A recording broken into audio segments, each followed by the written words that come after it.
នៅក្នុងប្រវត្តិសាស្ត្រទេសចររបស់ប្រទេសកម្ពុជាមានសោកនាដកម្មមួយដែលបានលាក់ខ្លួនកណ្ដាលព្រៃជ្រៅនៃជួរភ្នំដំរីអស់រយៈពេលជិត20ឆ្នាំនៅថ្ងៃទី25ខែមិថុនាឆ្នាំ2007យន្តហោះដឹកអ្នកដំណើរមួយគ្រឿងបានហោះចូលទៅកាន់ពពកខ្មៅងងឹតរួចក៏បាត់ដានឈឹងចេញពីប្រព័ន្ធរ៉ាដានៅក្នុងនោះមនុស្ស22នាក់នៅលើយន្តហោះបានរលាយបាត់ខ្លួនទៅជាមួយវាផងដែរតើមានរឿងអ្វីកើតឡើងនៅក្នុងកាប៊ីនយន្តហោះនៅនាទីចុងក្រោយតើវាជាកំហុសបច្ចេកទេសឬយន្តហោះចាស់ទន់ទ្រពេក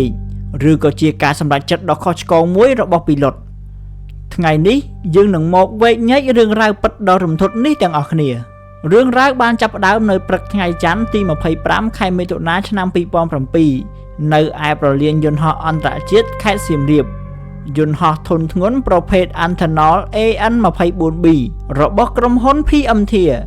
ដែលត្រៀមខ្លួនរួចជាស្រេចក្នុងការចេញដំណើរយន្តហោះសូវៀតមួយគ្រឿងនេះបានផលិតឡើងតាំងពីឆ្នាំ1969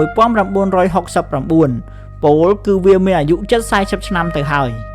នៅលើយន្តហោះនៅថ្ងៃនោះមានមនុស្សសរុបចំនួន22នាក់ក្នុងនោះមានអ្នកទេសចរចំនួន16នាក់ដែលភាគច្រើនជាភ្ញៀវទេសចរជនជាតិកូរ៉េខាងត្បូងចំនួន13នាក់និងជនជាតិឆែកចំនួន3នាក់ពួកគេទាំងអស់គ្នាទើបតែបញ្ចប់ដំណើរកម្សាន្តនៅតំបន់ប្រាសាទអង្គរវត្តហើយគោលដៅបន្ទាប់គឺធ្វើដំណើរទៅលំហែកាយនៅតំបន់ឆ្នេរនៃខេត្តព្រះសីហនុក្នុងចំណោមនោះមានរឿងរ៉ាវដ៏ខ្លោចផ្សារបស់យុវជនម្នាក់ដែលជាជនជាតិកូរ៉េគាត់បានបញ្ជូនភរិយានិងកូនប្រុសកូនស្រីនិងប្អូនថ្លៃសរុប5នាក់ឲ្យឡើងលើជើងហោះហើរនេះចំណែករូបគាត់ផ្ទាល់ត្រូវចាំដោះស្រាយការងារនៅខេត្តសៀមរាបដោយមិនដឹងទាល់តែសោះថានោះគឺជាការលាគ្នាជារៀងរហូតយន្តហោះនេះបើកបរដោយមេពីឡុតដែលមានសញ្ជាតិជាអូបេគីស្ថានគឺលោកនីកូឡៃអូរ៉ូសប្រាឌីវដែលមានបទពិសោធន៍ហោះហើររាប់ពាន់ម៉ោងនៅម៉ោង 10:00 នាទីព្រឹកយន្តហោះបានហោះឡើងទៅលើអាកាសដោយរលូនរយៈពេលប្រហែលកន្លះម៉ោងក្រោយមកយន្តហោះបានខិតជិតទៅដល់ភូមិសាស្ត្រនៃខេត្តព្រះសីហនុប៉ុន្តែជាអកុសលខ្លាំងណាស់អាកាសធាតុនៅតំបន់ឆ្នេរនៅថ្ងៃនោះបានប្រែប្រួលភ្លាមមេឃងងឹតស្លុបភ្លៀងធ្លាក់បោកបក់ខ្លាំងនិងមានអាប់ក្រាស់ខ្មឹកដែលជាឥទ្ធិពលនៃខ្យល់មូសុងនៅម៉ោង 10:30 នាទីព្រឹកលោកកាពីតែននីកូឡៃបានតាក់ទងមកកាន់មេបញ្ជាប៉មហោះហើរនៃខេត្តព្រះសីហនុដោយបានរាយការណ៍ថាយន្តហោះស្ថិតនៅចម្ងាយប្រហែល30គីឡូម៉ែត្រពីប្រលានអ្នកគ្រប់គ្រងប៉មបញ្ជាបានប្រមានពីអាកាសធាតុដ៏អាក្រក់នេះប៉ុន្តែដោយសារតែប្រលានយន្តហោះខេត្តព្រះសីហនុកាលពីឆ្នាំ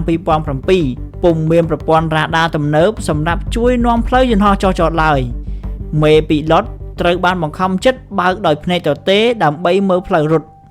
លោកកាពីតែននីកូឡៃបានសម្រេចចិត្តបើកបរយន្តហោះដាំក្បាលចុះក្រោមពពកដើម្បីរកមើលដីគោកលោកបានទម្លាក់កម្ពស់ចុះមកត្រឹម 2000 ហ្វីតប្រហែល600ម៉ែត្រប៉ុន្តែអ្វីដែលគាត់មិនបានដឹងនោះឬប្រហែលជាមើលមិនឃើញដោយសារតែអាប់បាំងចិត្តគឺនៅពីមុខរបស់គាត់គឺជាជួរភ្នំដំរី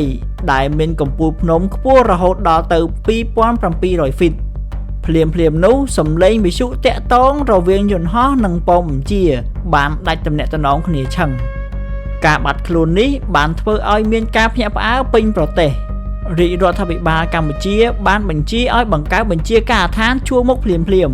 កងកម្លាំងទាហានប៉ូលីសនិងប្រជាការពារជាង 2500 នាក់ត្រូវបានចល័តឲ្យចូលក្នុងព្រៃនៅក្នុងប្រតិបត្តិការរុករកនោះសម្ដេចតេជោហ៊ុនសែនថែមទាំងប្រកាសផ្ដល់ប្រាក់រង្វាន់$5000ដល់អ្នកណាដែលរកឃើញយន្តហោះបានមុនគេចំណែកឯសាច់ញាតិជនរងគ្រោះមកពីប្រទេសកូរ៉េខាងត្បូងបានហោះហើរមកដល់កម្ពុជាទាំងយំសោកដេកចាំព័ត៌មាននៅឯសន្តាគារការរុករកជួបការលំបាកជាពន់ពេកព្រោះមេឃភ្លៀងនៅតែបន្តធ្លាក់ផ្លូវដើររអិលនិងពោពេញដោយចំណុចគ្រោះថ្នាក់ជាច្រើនរហូតដល់ព្រឹកថ្ងៃទី27ខែមិថុនាគឺរយៈពេល2ថ្ងៃក្រោយមកឧទ្ធម្ភាគចក្រយោធាបានប្រទះឃើញស្នាមបាក់មែកឈើនៅលើកំពូលភ្នំដំរីនៅពេលដែលកងកម្លាំងសម្រុកខ្សែចុះពួកគេបានប្រទះឃើញទស្សនភាពដ៏រន្ធត់យន្តហោះអានតណូទាំងមូលបានបោកទង្គិចនឹងមែកឈើធំរួចក្រឡាប់ផ្ងាជើងខ្ទេចខ្ទីគ្មានសល់រូបរាងមនុស្សទាំង22នាក់នៅលើយន្តហោះបានបាត់បង់ជីវិតភ្លាមតាំងពីនាទីដែលប៉ះទង្គិចមកម្លេះតាមរបាយការណ៍ស៊ើបអង្កេតចុងក្រោយករណីនេះត្រូវបានគេសន្និដ្ឋានថាម៉ាស៊ីនយន្តហោះមិនមានបញ្ហាអ្វីឡើយ វានៅដំណើរការធម្មតាប៉ុន្តែអាកាសយានិកបានបើកវាទៅបុកនឹងភ្នំទាំងរស់មូលហេតុចម្បងដែលបង្កឲ្យមានសោកនាដកម្មនេះគឺមកពីអាកាសធាតុអាក្រក់ខ្លាំងបូករួមនឹងការខ្វះឧបករណ៍ទំនើបនៅប្រលានយន្តហោះ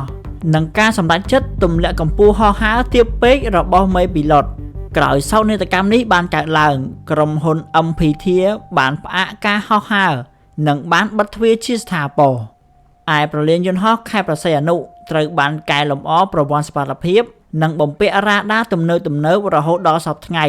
ដើម្បីកុំឲ្យមានប្រវត្តិសាស្ត្រដ៏ជូរចត់នេះបានកើតឡើងជាលើកទី2សោកនាដកម្មជើងហោះហើរនេះនៅតែជារឿងរ៉ាវពិតដ៏រន្ធត់មួយដែលដាស់តឿនយើងគ្រប់គ្នាពីតម្លៃនៃសុវត្ថិភាពនិងភាពមិនទៀងទាត់នៃធម្មជាតិ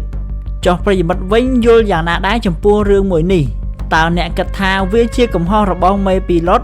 ឬជាព្រហ្មលិខិតដែលមិនអាចជៀសរួចសូមខមមិនបញ្ចេញមតិនៅខាងក្រោមវីដេអូនេះសូមជួយចុច like និង subscribe ដើម្បីទទួលបានវីដេអូថ្មីៗបន្តទៀតអរគុណសម្រាប់ការចូលរួមទស្សនា